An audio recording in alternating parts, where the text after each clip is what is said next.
Supercrack Estrella presenta. Teoría. ¿Podrían los extraterrestres ser demonios? ¿Demonios o extraterrestres? ¿Qué es lo que muestra la película La Bruja? En la película La Bruja el diablo aparece en su parte final, el diablo habla en susurros a la joven adolescente, algo que nunca se había visto en una película, ya que esta es la verdadera forma en la que el diablo habla en susurros. El diablo viste como un oficial soldado de los tercios españoles, algo tan insólito como que el diablo hable en susurros. Años más tarde descubrí en una fotografía realizada por el cronovisor que es cierto que el diablo en ocasiones usa de esta vestimenta. De alguna manera la película es insólita por revelar secretos nunca antes contados. Pero para saber más sobre esta película, vayamos al año donde ocurre la historia de la película La Bruja y observar que por algo este año es seleccionado el 1630. El año 1617 fue donde se celebró el Festival de la Bestia. Sinopsis de la película La Bruja. Nueva Inglaterra, 1630. Un matrimonio de colonos cristianos, con 5 hijos, vive cerca de un bosque que, según las creencias populares, está dominado por el mal. Cuando el hijo recién nacido desaparece y los cultivos no crecen, los miembros de la familia se rebelan los unos contra los otros. Un mal sobrenatural les acecha en el bosque cercano. Si tenemos en cuenta el año de la historia en la que transcurre la película La Bruja en 1630, nos encontramos con casos de avistamientos ovnis en ese mismo año, entonces podemos pensar que los encuentros con el diablo y brujas que aparecen en la película, es una forma subliminar de decirnos que realmente eran demonios. Tomamos el año 1630 y nos encontramos con este caso de ovnis. Wilhelm Schicard, un científico adelantado a su tiempo y a veces referido como el padre de la era de la computación, tuvo una experiencia verdaderamente notable con ovnis en 1623, y especialmente en 1630. Excelente material de lectura a continuación en un artículo de ResearchGate y el manuscrito traducido. Wilhelm Schicard, 1592-1635, fue una figura destacada cuyas contribuciones abarcaron múltiples disciplinas. En 1623, inventó una de las primeras máquinas calculadoras. Propuso a Johannes Kepler el desarrollo de un medio mecánico para calcular efemérides, posiciones predichas de cuerpos celestes a intervalos regulares de tiempo, y contribuyó a la mejora de la precisión en la cartografía. Schicard ha sido llamado el padre de la era de la computación. El 27 de enero de 1630, Wilhelm Schicard y cientos de personas más fueron testigos de eventos que duraron 4 horas. Schicard escribió un manuscrito científico de 33 páginas, donde describió los eventos con detalle. Los describió como objetos alargados, brillantes, blancos y ovalados, uno como una caldera volcada, y piedras de afilar usadas en su época. A continuación se muestra un documento con un resumen más detallado. Aquí hay una traducción del manuscrito que puede o no ser precisa. No lo sé porque no entiendo ni una palabra de alemán.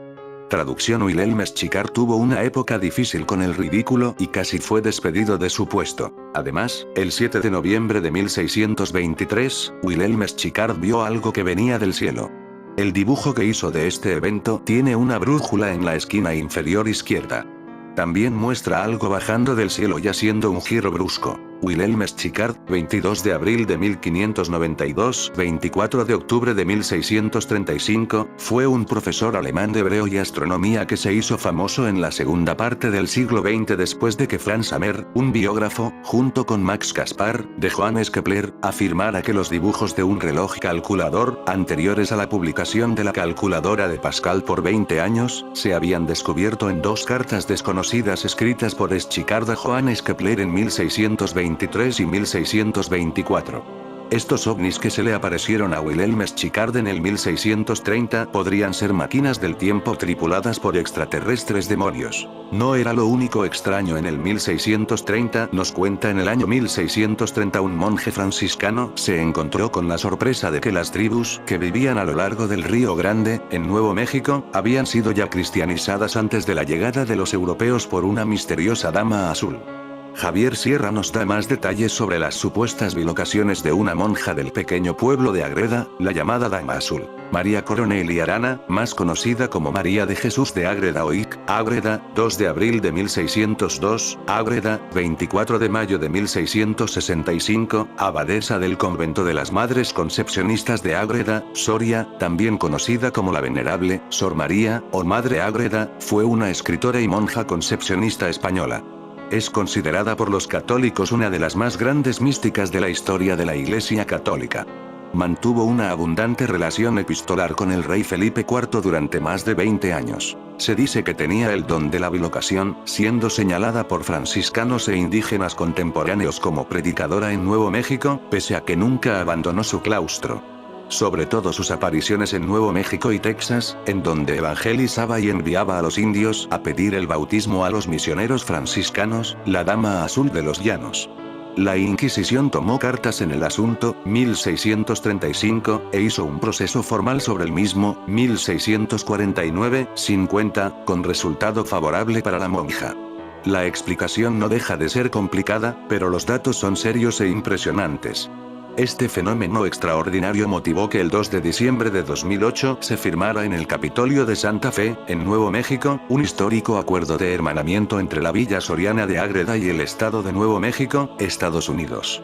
Fue la primera vez que un estado norteamericano se vinculaba formalmente a una población española y también la primera ocasión que se hizo algo así inspirado en un hecho sobrenatural.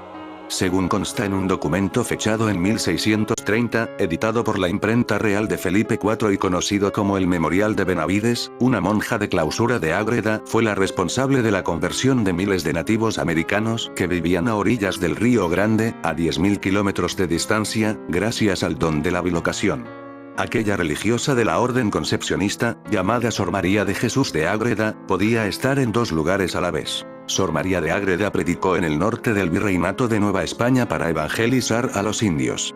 El Santo Oficio abrió causa contra ella, discurre el primer tercio del siglo XVII. Varios franciscanos dirigidos por Fray Esteban de Perea se adentran en las planicies de Texas, Nuevo México y Arizona. Ningún hombre blanco ha transitado aún por esas tierras, y ellos, de acuerdo con la política de España en las Indias, buscan tribus nativas donde sembrar el evangelio. Se topan con un grupo de indios humanos, que, curiosos, se acercan a los frailes, y el padre Perea emprende la enseñanza de los rudimentos del cristianismo. Pero el jefe de la partida indígena le ataja. Asegura que esas palabras ya las han escuchado antes, de labios de una mujer joven. Vestía una túnica azul y se presentó en su aldea comunicando parejos mensajes. Los frailes, sorprendidos. La sorpresa de los frailes fue grande, acrecida porque el hecho se habría de repetir a medida que los franciscanos se internaban en aquellos páramos vírgenes. Diversas tribus porfiaban en que una mujer ataviada con un manto azul les había visitado y predicado en sus propias lenguas la doctrina cristiana. Más aún, poco tiempo después un grupo de nativos se presentó en la misión de Isleta, cerca de El Paso, con el ruego de ser bautizados en la fe católica, declarando que lo hacían a instancias de una dama aparecida ante ellos, y desaparecida del mismo modo misterioso. En esta ocasión, los misioneros pudieron incluso saber de los indios que la mujer se llamaba María, y que procedía de un lugar llamado Ágreda. El custodio de la orden franciscana en Nuevo México, Fray Alonso de Benavides, tomó bajo sus manos el asunto, y se trasladó a la Ciudad de México, para comunicar a su superior y al virrey tan extraño suceso, coincidiendo ambos en que debía viajar a España e indagar allí. Así lo hizo el fraile. En Ágreda tenía residencia una orden de monjas concepcionistas, revestidas con hábito azul, de modo que se presentó en el convento preguntando por una tal Sor María. Al poco se personó ante él una mujer todavía joven y agraciada, que dijo llamarse así y ser abadesa de la comunidad. Fray Alonso de Benavides no anduvo con rodeos. Le expuso llanamente que, según indicios contrastados, una tal María de Ágreda había estado predicando en las llanuras del norte del Virreinato de Nueva España, distante 9.000 kilómetros. Con pasmosa naturalidad, Sor María declaró que era cierto, que se trataba de ella misma, y que había visitado la provincia de Nuevo México varias veces para evangelizar a los indios. Y como el fraile permaneciera mudo por el asombro, continuó relatando. Creía haber viajado unas 500 veces, en ocasiones 2 en el mismo día.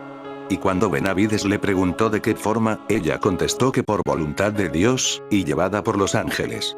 El hecho trascendió y la noticia llegó a conocimiento del Santo Oficio, que abrió causa contra Sor María de Ágreda, nacida María Coronel Arana. El padre Benavides, que daba crédito al suceso, aconsejó no obstante a la religiosa suavizarlo ante la temible pesquisa de la Inquisición, presentándolo más bien como un sueño que como una realidad, pues era sabido cómo se las gastaba el Santo Oficio a la hora de rastrear herejías. El inquisidor había preparado un cuestionario de 80 preguntas cuando acudió a interrogar a la abadesa en su clausura de Ágreda.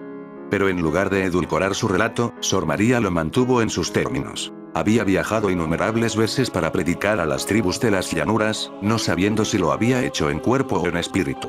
Y añadió más. Yo veía los pueblos y sus diferencias con los de aquí, y el temple y calidad de la tierra era distinta, más cálida, las comidas más groseras y se alumbraban con una luz a modo de tea.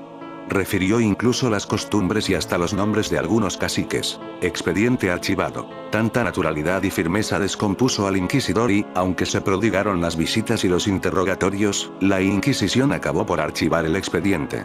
Y, por el contrario, en 1675 se abrió causa de beatificación de Sor María de Ágreda, cuya fama de santidad se fue extendiendo, hasta el punto de que el rey Felipe IV, vencido por las tribulaciones, se personó un día en el convento de Ágreda y se entrevistó con la monja, convertida desde entonces en su consejera espiritual. El suceso fue considerado en su día como un extraordinario y verídico fenómeno de bilocación, que aceleró la conversión de las tribus del suroeste norteamericano. Años después, los ancianos de las tribus aún aseguraban a los misioneros que una mujer de azul les había visitado años atrás, y en el archivo de la causa del Santo Oficio se reproducían sus palabras. Yo no sé si fue en el cuerpo o fuera de él, pero puedo asegurar que el caso sucedió en hecho de verdad.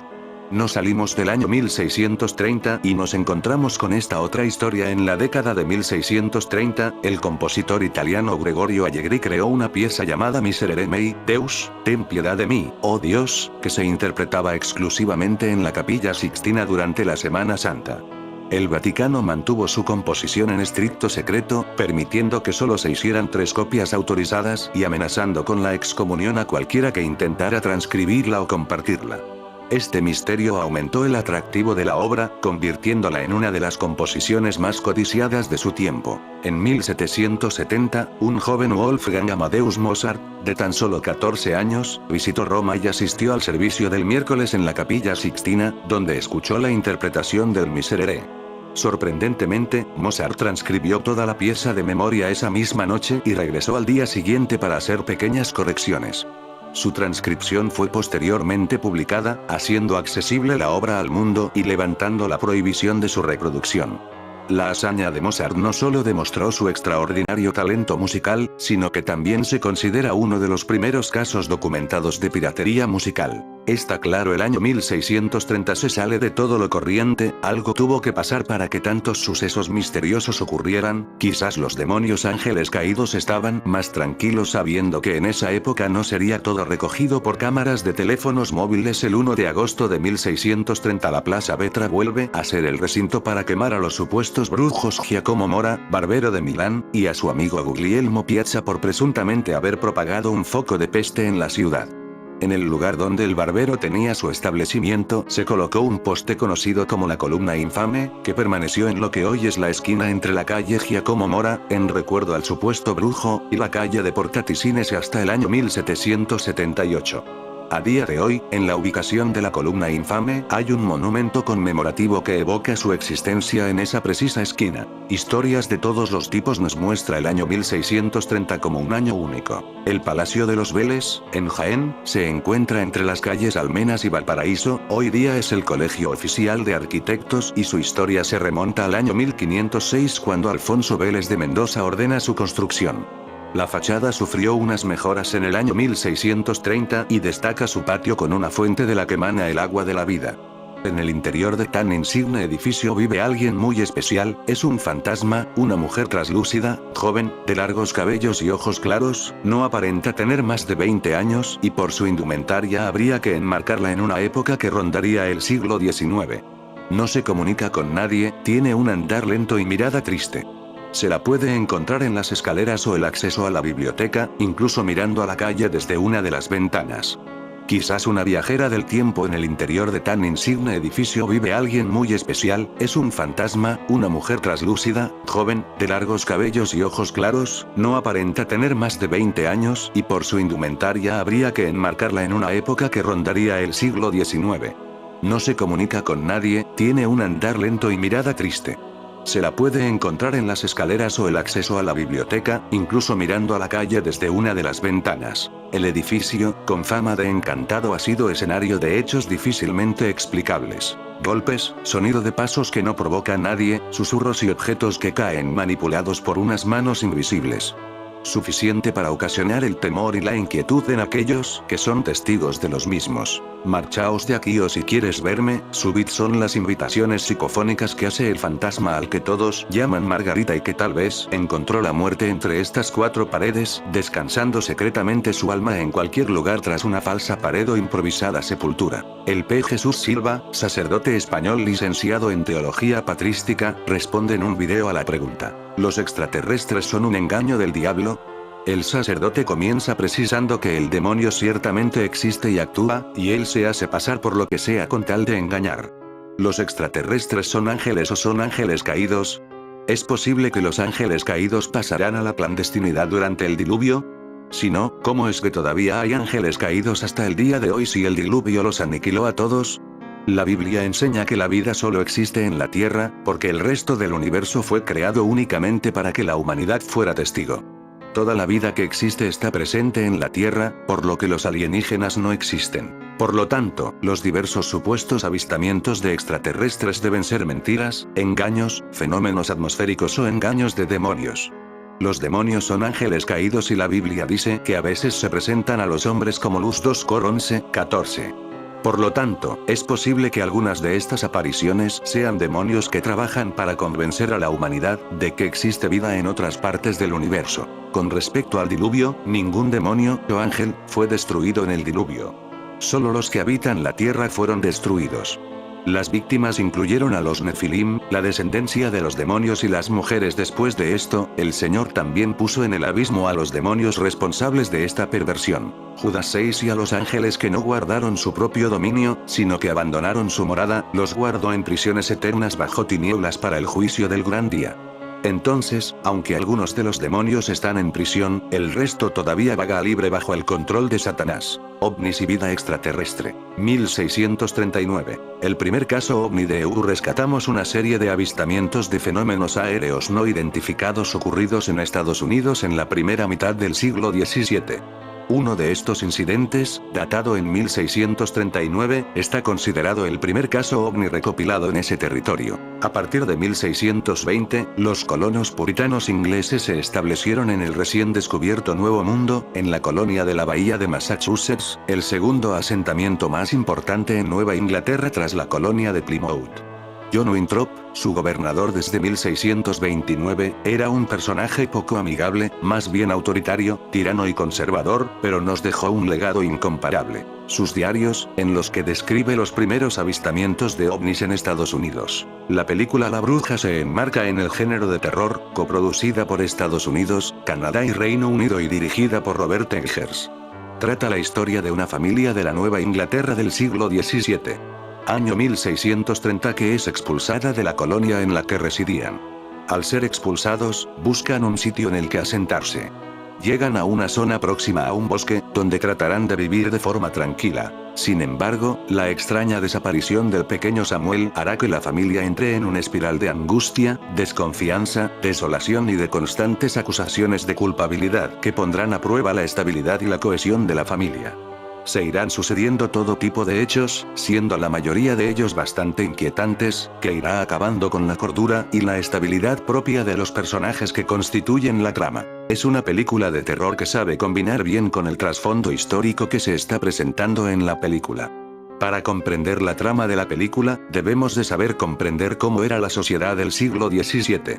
En aquellos tiempos, la sociedad era muy devota y creyente. La idea de haber cometido pecado suponía una terrible carga moral para cualquier creyente. Se le tenía un auténtico pánico al diablo, al purgatorio, a las ánimas y al infierno, lo cual explica la realización de todo tipo de manifestaciones religiosas por parte de los creyentes con el objetivo de conseguir la misericordia y gracia de Dios. En la trama de esta película podemos observar cómo la madre reza tras la muerte de su hijo de forma constante con el objetivo de que su hijo no caiga en el limbo.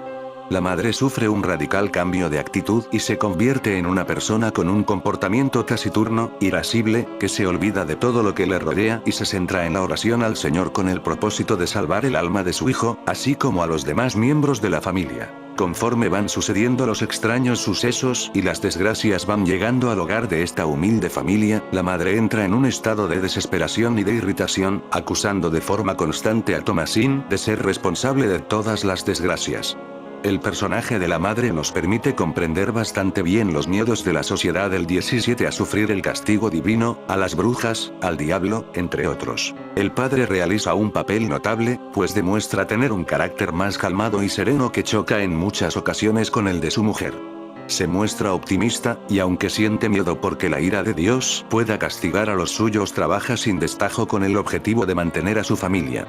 Desplaza a un lado todas las desgracias que van sucediendo para centrarse en lo que debe de hacer. En cuanto a los hijos Caleb y Thomasin, realizan papeles aceptables y muy sencillos, en comparación con los realizados por sus padres. Caleb se muestra como un niño inmaduro, inseguro, que tiene dudas acerca de la religión y del mundo que le rodea. Demuestra tener una relación muy cercana con su padre y con su hermana Thomasin, quien parece ser una persona algo más madura en comparación con su hermano. Demuestra ser una persona creyente, responsable, que siente mucho aprecio por sus padres y hermanos y que sufre muchísimo por las acusaciones de su madre al culpabilizarla de todos los males de la casa. En cuanto a Jonas y Merky, los más pequeños, sus papeles son prescindibles y planos, teniendo un papel muy secundario en la trama de la película. Estos dos personajes no tienen mucha importancia y su presencia en la película puede resultar en ocasiones pesada y molesta, pues se comportan como críos que no paran de fastidiar a Thomasin y de cantar canciones sobre la cabra negra que posee la familia. En definitiva, es una película de terror con un trasfondo histórico bien trabajado, que relata de buenas maneras la relevancia de la religión para las familias del siglo XVII y el miedo a elementos como por ejemplo la brujería, tema que estará muy presente en la película. El 1 de marzo de 1639 se produjo un incidente completamente extraño y extravagante en la colonia. Según narra Winthrop, su protagonista, James Everell, había estado con dos hombres remando en el río Moody, cerca de Charlestown, cuando de repente sus ojos vieron algo inaudito, una gran luz en el cielo que se movía descontroladamente. Así es como la describe Winthrop en su diario. Cuando se detuvo, se encendió y tenía unos 3 metros cuadrados. Cuando corría, se contraía en la figura de un cerdo. Corría tan rápido como una flecha hacia Charlestown, durante alrededor de 2 o 3 horas, como una flecha lanzándose de un lado a otro. Descendieron con su embarcación unos pocos kilómetros y, cuando terminó todo, se encontraron que habían sido llevados a contracorriente al lugar de donde venían. Otras muchas personas creíbles vieron la misma luz después, aproximadamente en el mismo lugar. Este relato ha sido considerado el primer informe ovni en Estados Unidos. Lo más curioso de este misterioso incidente es que posteriormente los hombres no tenían idea de cómo habían acabado casi 2 kilómetros más arriba del lugar del río en el que habían vivido tal suceso. No tenían absolutamente ningún recuerdo de haber realizado ese largo recorrido. Semanas después, se volvió a producir un hecho extraño en el puerto de Boston, descrito así por Winthrop. Una luz como la luna surgió sobre el punto noreste en Boston, en Knotless Island, y allí, varias luces, se cerraron en una sola luz, y luego se cerraron y se volvieron a separar en diversas ocasiones, hasta que al final cruzaron la colina de la isla y desaparecieron. A veces dispararon llamas y a veces destellos. Eran alrededor de las 8 de la tarde y muchos lo vieron. Más o menos al mismo tiempo se escuchó una voz sobre el agua, entre Boston y Dorchester, gritando de la manera más terrible: muchacho. Chico. Desprenderse. Desprenderse. Y, de repente, se movió de un lugar a otro, unas 20 veces. Fue escuchado por diversas personas. Aproximadamente 14 días después, la misma voz fue escuchada por otros al otro lado de la ciudad, hacia Knotless Island. La idea que más convenció a Winthrop fue que la voz pertenecía a un marinero que murió hacía meses, cuando su barco explotó accidentalmente por la pólvora que transportaba. Sin embargo, como sucede con el resto de las descripciones, no se vuelve a mencionar nada más al respecto con posterioridad, ni tampoco establece el autor ningún tipo de vínculo entre los distintos sucesos. En fin, amigos de Supercrack Estrella, opinar sobre este tema.